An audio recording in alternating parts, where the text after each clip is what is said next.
So our third speaker, Dr. Claire Touchie, who's the Chief Medical Education Advisor from the University of Ottawa, Medical Council of Canada, talking about making entrustment decisions during clinical training.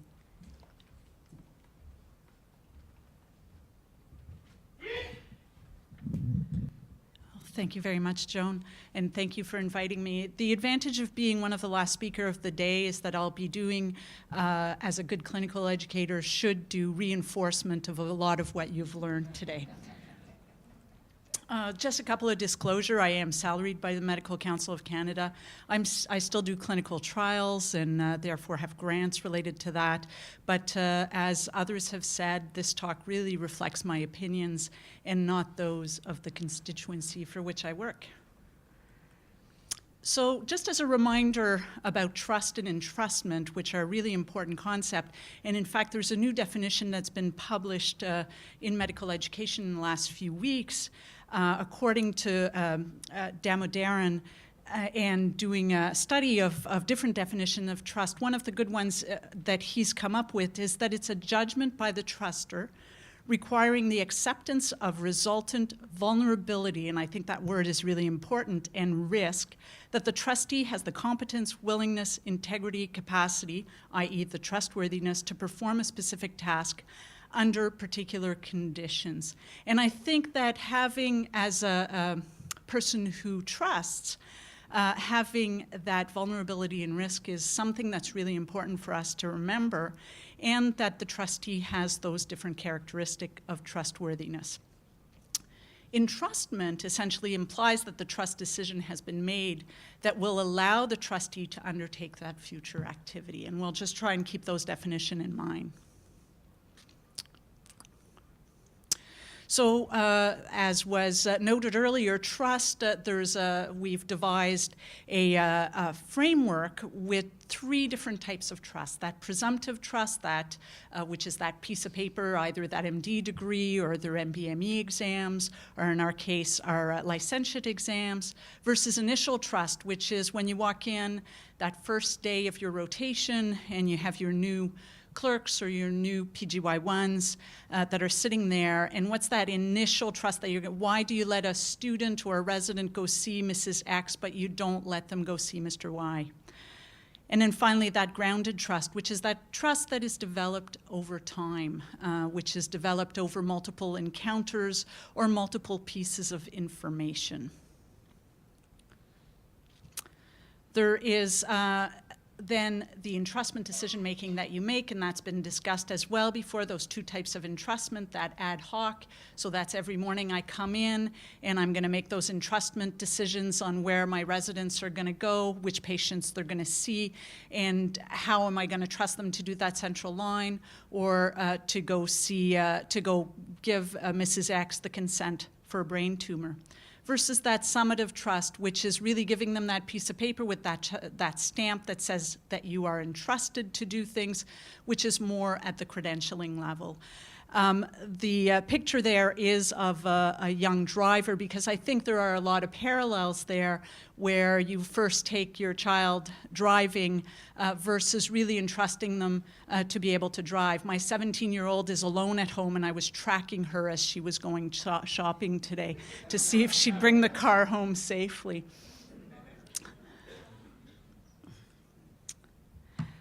This is to bring home again the concept that you require 5 elements for trust.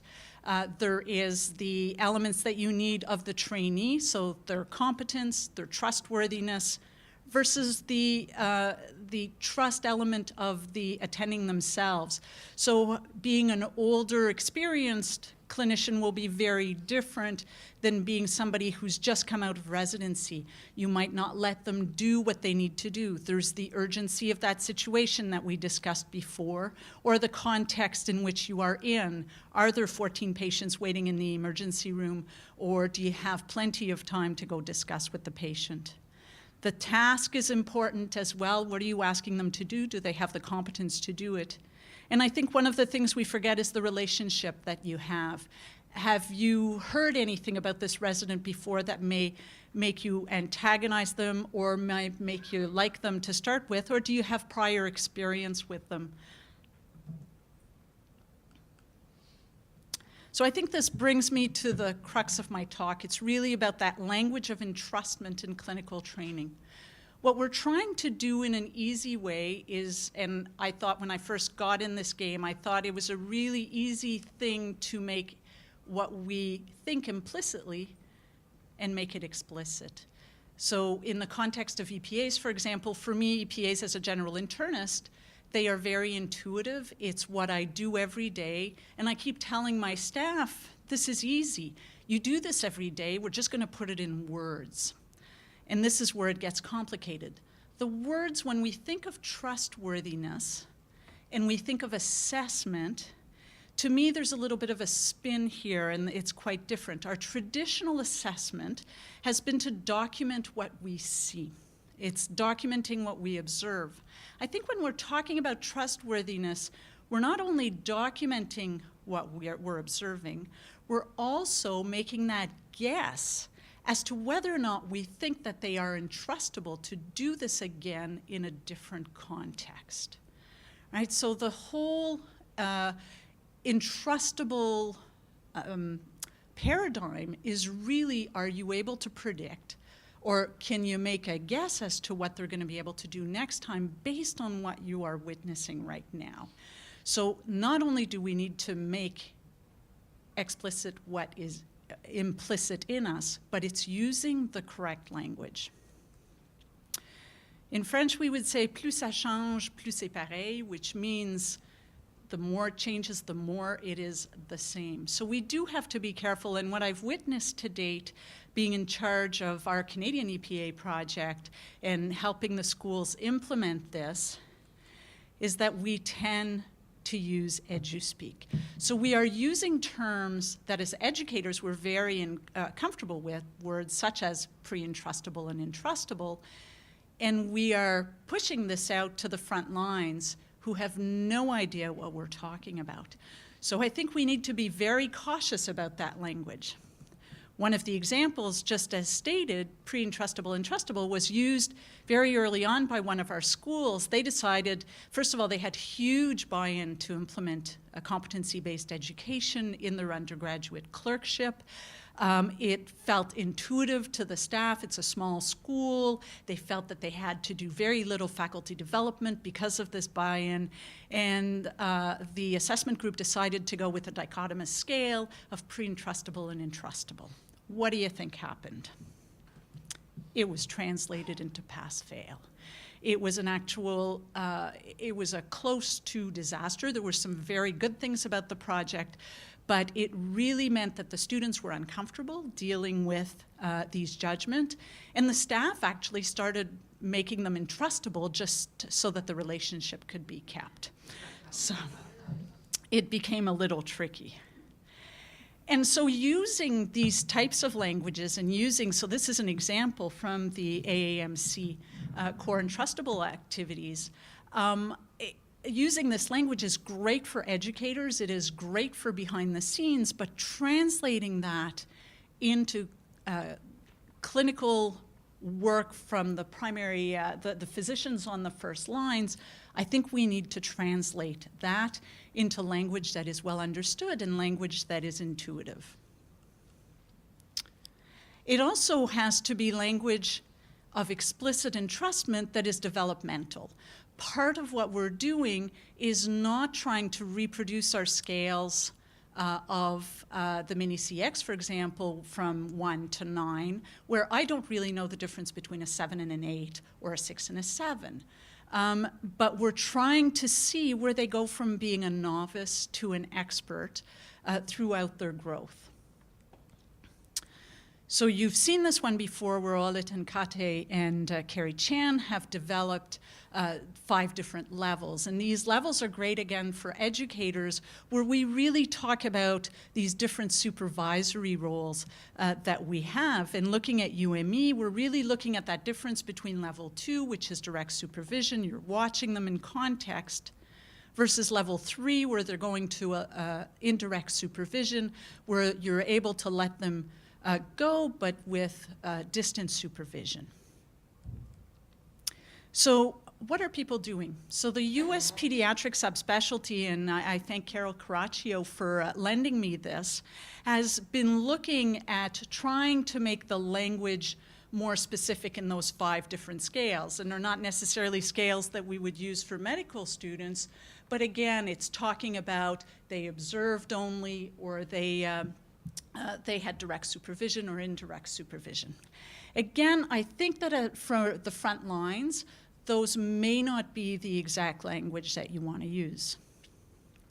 So you need to build on that language of entrustment, and you need to try and get to the specific language of entrustment.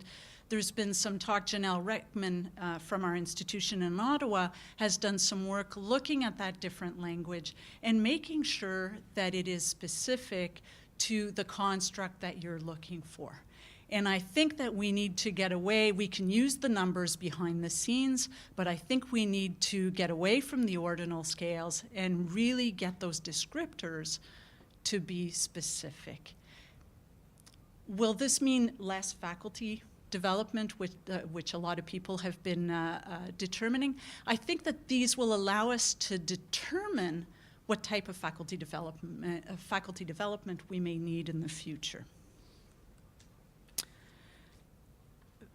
So the 3 scales I'm going to talk about are scales that come from Canada that have been used within our institutions. And of course, the first one is from Wade Gofton and some of the work with Janelle Reckman, which is the OCAT and the O-score scale.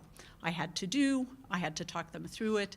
I had to direct them from time to time. I needed to be available just in case, and I didn't even have to be there.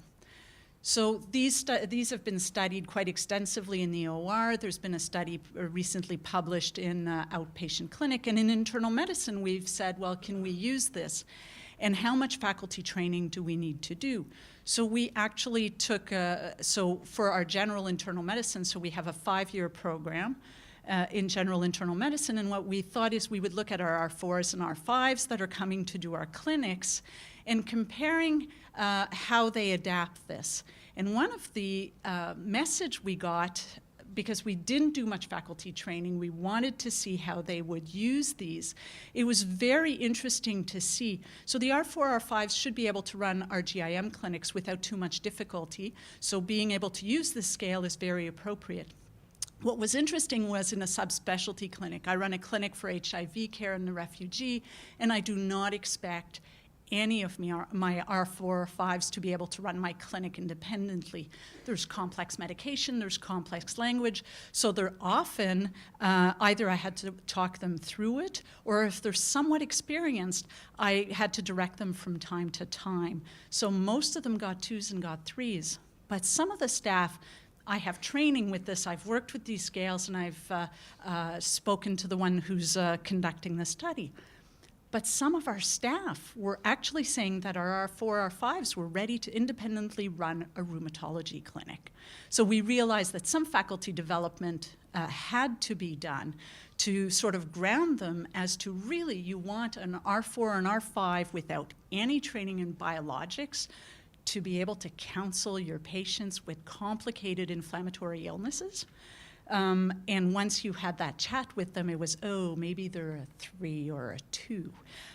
So that helped to gear us towards faculty development. They liked the language, though, but it was really giving them a bit of an idea. Many of our other strategies are using not only an entrustment scale, but much narrative feedback.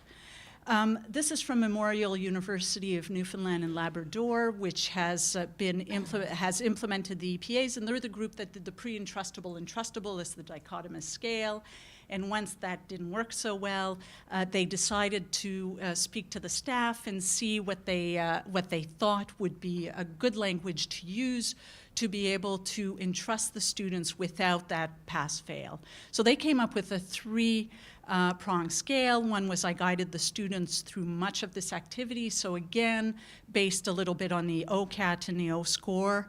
I provided corrective coaching tips on critical points during and after the activity, or the activity was successfully and independently completed by the student with coaching points that would be appropriate for a medical graduate.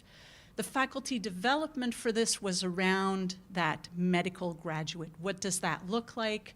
What are the endpoints and what are we expecting? So it was very much a description of that student who is now entrustable. Finally, another strategy, and I quite like this one. This almost looks like a prescription rather than an evaluation sheet.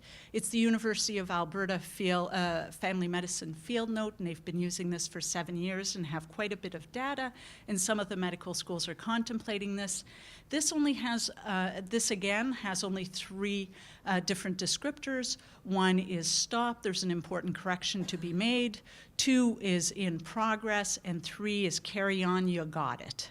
So the staff felt that that was very intuitive as far as that goes, and most of the feedback is actually narrative feedback, and the narrative feedback and the faculty development that occurs around the narrative feedback is really next time what would you tell the learner to do. So that becomes very easy. It doesn't matter if they're at the stop important correction versus the got it carry on. They're all getting improvement feedback with next time try this, next time follow up with this. So this has worked out very well, and they have incredibly good data being able to pick up learners early on that are having difficulty, but also using the developmental model as best as can be, in that not only are they raising the floor, but they're raising the roof. So in conclusion, this is a slide from Kevin McLaughlin at University of Calgary, where he puts entrustment into 3 categories that need to be met.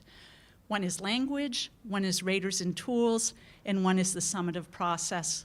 And I hope that today I've told you that language is incredibly important, and that to move forward, we need to get this right so that our faculty developers can know what to focus on and how to improve things.